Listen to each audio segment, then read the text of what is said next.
Hello students, मैं रामराज मीना, सहायक आचार्य राजकीय महाविद्यालय सरमुथरा धौलपुर।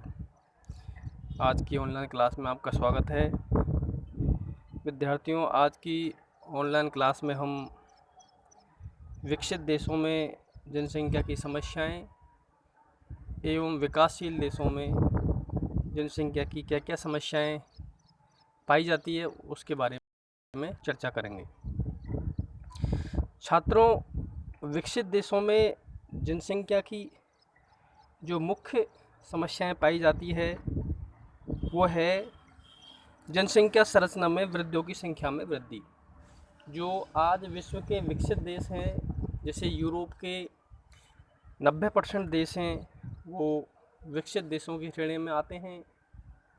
अगर हम एशिया के देशों की बात करें तो एशिया के जापान, चाइना, सिंगापुर, हांगकांग इत्यादि देश हैं, वो विकसित देशों की श्रेणी में आते हैं। अमेरिका में अमेरिका, कनाडा, यूरोप में France, Germany, Italy, England, Spain इत्यादि देश हैं, वो विकसित देश की श्रेणी में आते हैं।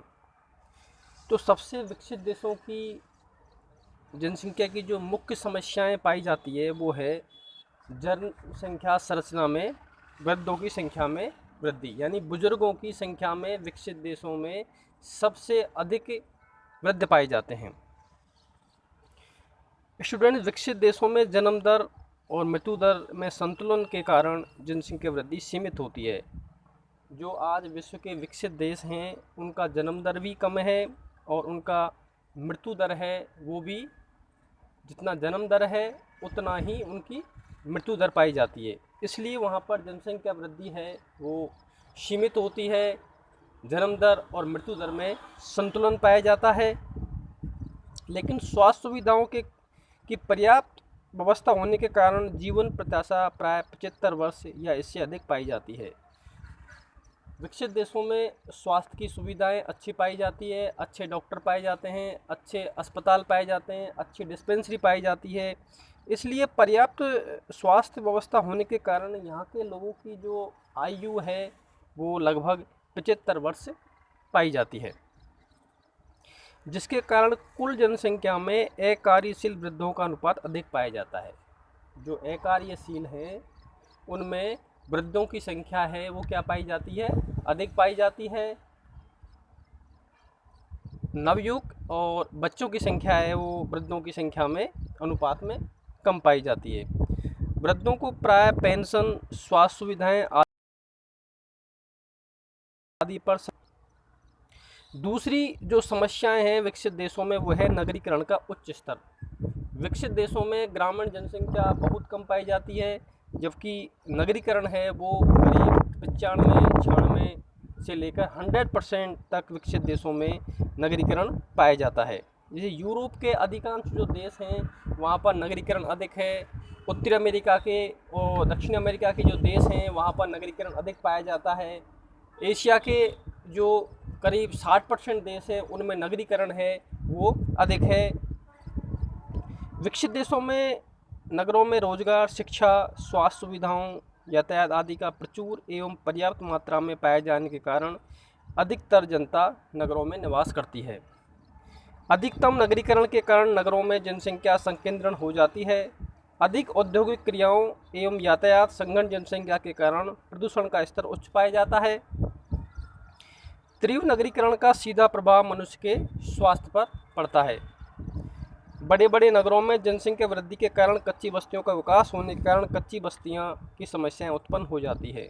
जब नगरीकरण बढ़ेगा तो स्वास्थ्य सुविधाएं अगर उपलब्ध नहीं है और नगरीकरण अधिक है, नगरों की जनसंख्या अधिक बढ़ रही है, तो वहाँ के जो लोगों का रहने की समस्याएं, आवास की समस्याएं, स्वास्थ्य की समस्याएं उत्पन्न होगी।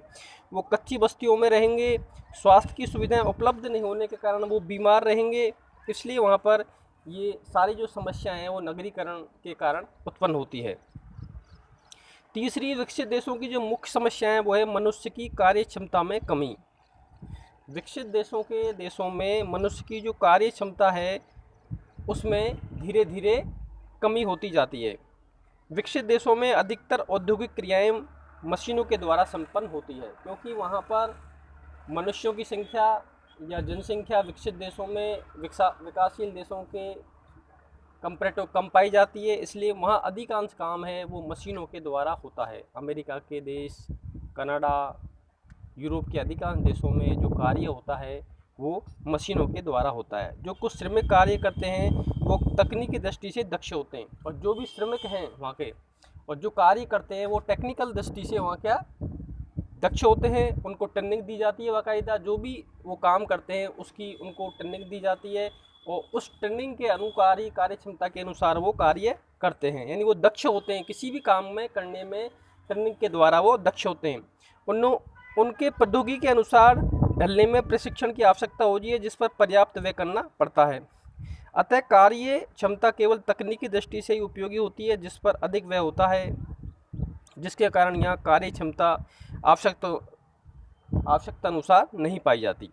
तो ये विकसित देशों की मुख्य समस्याएं थी कि विकसित देशों में बुजुर्गों की संख्या में वृद्धि होती है, वहाँ का नगरीकरण है वो उच्च पाया जाता है, और मनुष्य की जो कार्य क्षमता है उसमें धीरे धीरे कमी होती जाती है। अब हम चर्चा करते हैं विकासशील देशों में जनसंख्या की समस्याएं। छात्रों, विकासशील देशों में जनसंख्या की जो मुख्य समस्याएं वो है तीव्र जनसंख्या वृद्धि। यानी आज विश्व के अधिकांश देश हैं वो विकासशील देश हैं। जैसे भारत है वो भारत विकासशील देश आता है, पाकिस्तान है विकासशील देश है, श्रीलंका है, नेपाल है, और जितने भी अधिकांश देश हैं एशिया के वो विकासशील देश हैं। ब्राज़ील है विकासशील देशों की श्रेणी में आता है, रूस है। जितने भी अधिकांश देश हैं विश्व के वो विकासशील देशों की श्रेणी में आते हैं, और वहाँ पर क्या होता है उच्च जनसंख्या वृद्धि पाई जाती है, और मृत्यु दर भी क्या है उच्च पाई जाती है। विकासशील देशों में जन्म दर अति उच्च पाए जाने के कारण प्रतिवर्ष जनसंख्या वृद्धि तेज़ी से होती रहती है। मृत्यु दर भी उच्च पाई जाती है, लेकिन जन्म दर की तुलना में यह कम पाई जाती है। भारत, बांग्लादेश, चीन, पाकिस्तान आदि एशियाई देश तीव्र जनसंख्या वृद्धि के कारण वर्तमान समय में जनसंख्या विस्फोट की स्थिति से गुजर रहे हैं। एशिया के जो भारत, बांग्लादेश, चीन, पाकिस्तान, श्रीलंका इत्यादि जो देश हैं यहाँ पर जनसंख्या की वृद्धि है वो अधिक पाए जाने का मुख्य कारण है कि यहाँ की मृत्यु दर तो कम पाई जाती है, लेकिन जन्म दर है क्या है अधिक पाई जाती है। अधिक जन्म दर पाए जाने के कारण यहाँ के लोगों की संख्या जनसंख्या की वृद्धि है वो अधिक पाई जाती है। इसलिए यहाँ पर भोजन, वस्त्र, मकान, स्वास्थ्य सुविधाओं, यातायात, व्यापार, उद्योग आदि आर्थिक एवं सामाजिक सुविधाओं का अभाव पाया जाता है।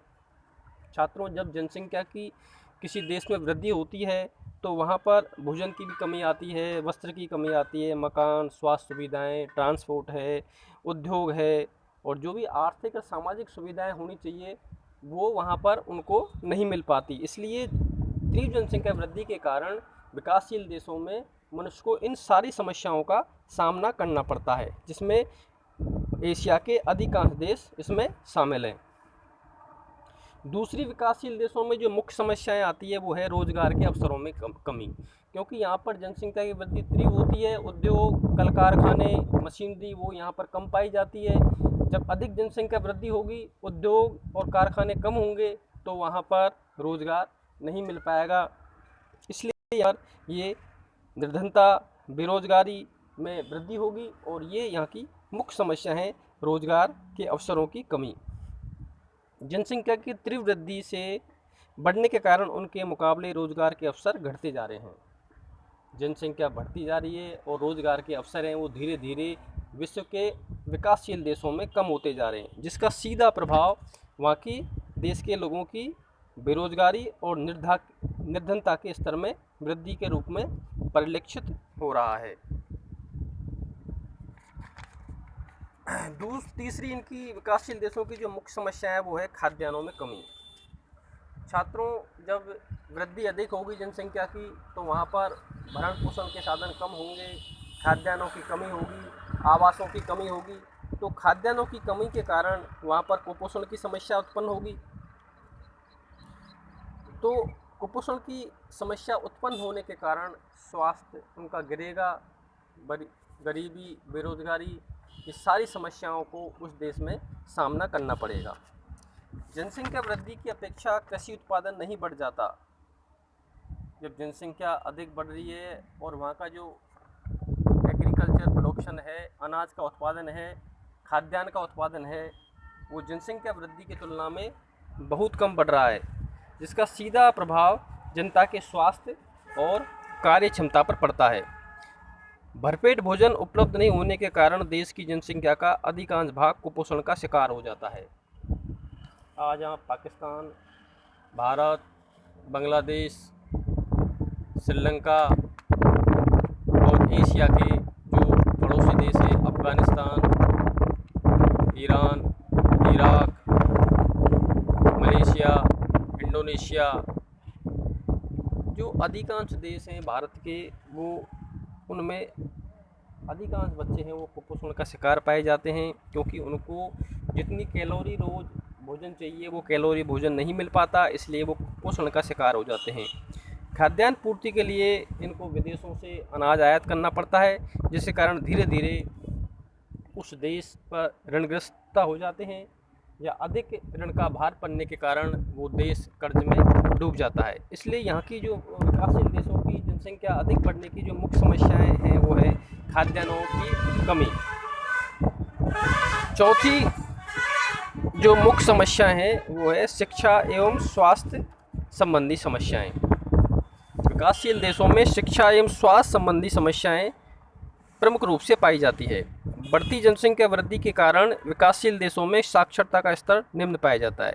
जब जनसंख्या अधिक बढ़ेगी तो वहाँ पर एजुकेशन का ढांचा है वो चरमरा जाएगा, अच्छे वहाँ पर टीचर नहीं मिलेंगे, अच्छे स्कूल नहीं मिलेंगे, अच्छे विश्वविद्यालय नहीं मिलेंगे, तो वहाँ पर जनता है वो क्या होगी, निरक्षर होगी, साक्षरता का स्तर है वो निम्न पाया जाता है। यही कारण है कि विकासशील देशों में विकसित देशों की तुलना में साक्षरता का स्तर है वो निम्न पाया जाता है, जबकि विकसित देशों में साक्षरता का स्तर है, यूरोप के देश देख लीजिए आप उत्तरी अमेरिका और दक्षिण अमेरिका के देश देख लीजिए, ऑस्ट्रेलिया के देख लीजिए, ये सारे जो देश हैं वो विकसित देशों की श्रेणी में आते हैं। इसलिए यहाँ पर साक्षरता का स्तर है, स्वास्थ्य का स्तर है, वो विकासशील देशों की श्रेणी में अच्छा और उच्च पाया जाता है।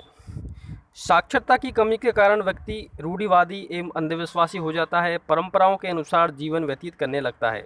निरक्षरता का सीधा प्रभाव परिवार नियोजन, स्वास्थ्य आदि पर पड़ता है। विश्व के विभिन्न भागों में जनसंख्या की स्थिति के अनुसार जनसंख्या समस्याएं पाई जाती है। जनाधिक्य की स्थिति एवं जनाभाव दोनों में विपरीतता पाई जाती है, अतः इनमें समस्याएं अलग अलग प्रकृति की होती हैं। वर्तमान समय में लगभग सभी देशों में जनसंख्या संबंधी कुछ न कुछ समस्याएं अवश्य पाई जाती है। धन्यवाद छात्रों।